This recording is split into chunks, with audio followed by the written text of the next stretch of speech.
Le patrimoine des membres du gouvernement Bayrou, c'est un petit peu le sujet du moment. Vous le savez sans doute, les hommes politiques maintenant qui sont au gouvernement ont pour obligation de publier leurs revenus et leur patrimoine. Et il y a des choses très intéressantes à en ressortir. Le point, moi, qui m'intéresse, c'est celui de cet article, c'est le fait qu'il y a certains ministres qui n'ont pas de livret A, mais qui blindent leur compte courant. Et là, j'aime autant vous le dire, il y a un truc qui cloche. Salut et bienvenue, je m'appelle Benjamin Voris. Ici, on parle de finances personnelles et on parle d'investissement. Mon objectif, c'est de vous aider à comprendre plus facilement ce que c'est de la gestion de patrimoine, à rendre tout ça plus accessible, plus lisible.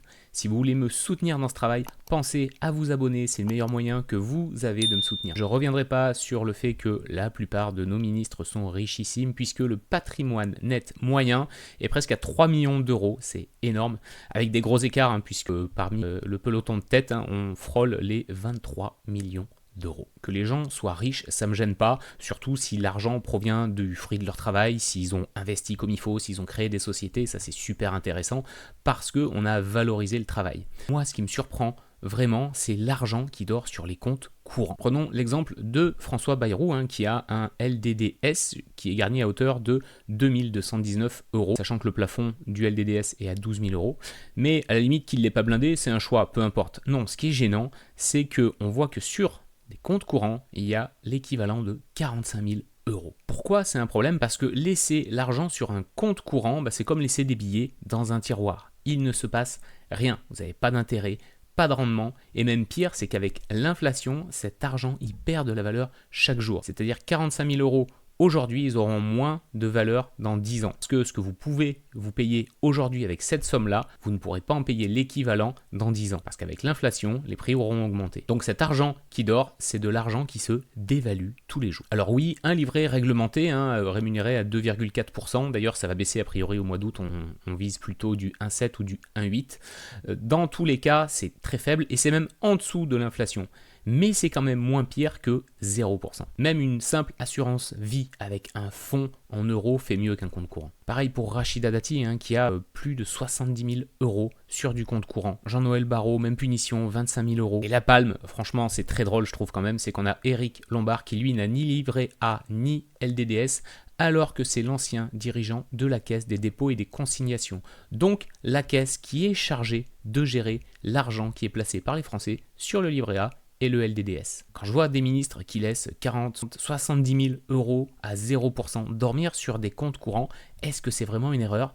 Moi, je me pose vraiment la question, est-ce qu'il n'y a pas un gros manque d'éducation financière? Parce que c'est une déconnexion totale avec les bons réflexes financiers de base. À ce sujet, je vous ai fait une vidéo, je vous invite à la regarder, justement, qui parle de votre capacité d'épargne, comment bien la gérer au quotidien. Je pense que c'est vraiment important que chacun reprenne le contrôle, que l'on comprenne tous les règles du jeu de l'argent. Alors vraiment, prenez le temps de vous former, de comprendre comment ça fonctionne. En plus, le pire, c'est que tout ça, c'est pas très compliqué. C'est juste que on ne l'a tellement pas appris, que ce soit à l'école, n'importe où d'ailleurs. Si vos parents n'ont pas fait ce travail-là, si vous avez fait ce travail-là, si vous n'avez pas cette curiosité d'aller essayer de comprendre comment fonctionnent un petit peu les finances, un budget, vous pouvez très rapidement vous retrouver à faire des mauvais choix, comme laisser dormir beaucoup d'argent sur des comptes courants. Moi, ce qui me fait vraiment flipper, c'est que on se retrouve avec des gens qui gèrent des milliards pour notre pays, mais qui laissent leur argent stagner à 0%. Donc, ils ne sont même pas capables de prendre les bonnes décisions pour leur propre argent. Il y a autre chose qui m'a beaucoup surpris, c'est que dans les patrimoines déclarés,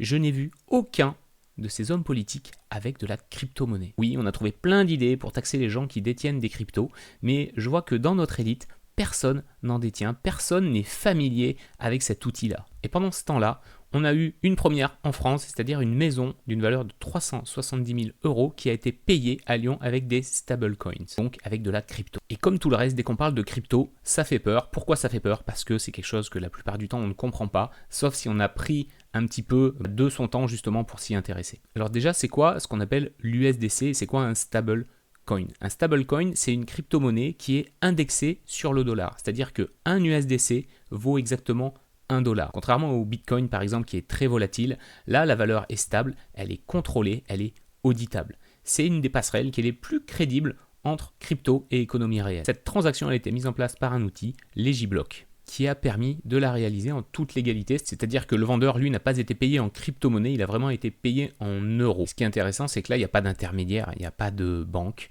Ça impacte pas le vendeur, parce que pour le vendeur, lui au final ce qu'il veut c'est des euros et c'est bien avec des euros qui se retrouvent sur son compte en banque. Alors on pourrait se dire ouais ça c'est cool, c'est une révolution, ça y est il se passe des choses. Oui au niveau de la France c'est peut-être une révolution parce que je pense qu'on est extrêmement en retard sur le sujet, surtout quand on regarde ce qui se passe dans les autres pays. Parce que ça c'est ce que l'on appelle la tokenisation de l'immobilier, rendre un bien immobilier accessible via la blockchain. Un exemple très concret c'est la plateforme Realty, qui est une plateforme donc américaine qui achète des biens immobiliers aux États-Unis et les divise en petits morceaux numériques que l'on va appeler des tokens. Et chaque token vous donne une part de ce bien. Derrière, ça vous permet de percevoir des loyers en crypto à hauteur du nombre de tokens que vous possédez pour un bien donné. C'est une vraie révolution, je trouve, parce que ça donne accès à un marché beaucoup plus facilement. Évidemment, il faut passer la barrière technologique qui peut être un petit peu rebutante à l'entrée, ça j'en ai bien conscience, mais derrière ça vous permet de démultiplier votre capacité d'investissement dans l'immobilier puisque vous pouvez acheter des parts qui sont en moyenne sur Realty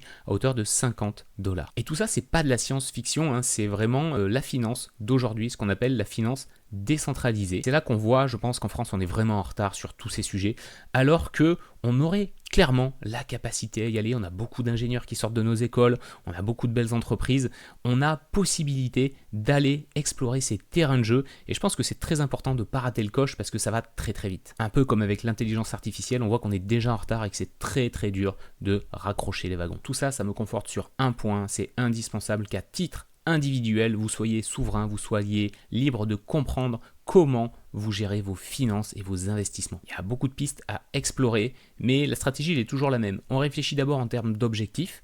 Qu'est-ce que je veux faire? Est-ce que j'ai des projets qui arrivent à court terme, à moyen terme, à long terme?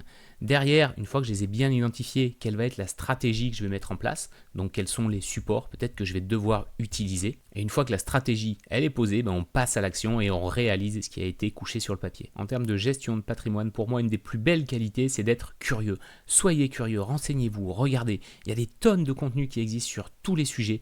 Moi je me suis beaucoup documenté tout seul. Ça m'a pris un petit peu de temps et c'est aussi pour ça que j'ai créé cette chaîne. C'est pour essayer de vous faire gagner du temps sur certains sujets. Et un bon point d'entrée c'est de faire déjà le bilan de votre situation à l'heure actuelle. Pour vous aider dans ce travail, parce que ça peut être un petit peu chiant, je vous ai créé un outil qui est disponible en description sous cette vidéo qui vous permet de faire un bilan financier flash de votre patrimoine. L'outil vous donnera 0 conseil en investissement, mais par contre, il vous permet de voir très concrètement comment sont répartis vos actifs, est-ce qu'il y a des déséquilibres, et il vous invite aussi à réfléchir à vos objectifs à venir. Allez tester, dites-moi ce que vous en pensez. Nous, on se retrouve très bientôt pour une prochaine vidéo. Prenez soin de vous et de vos finances. Ciao!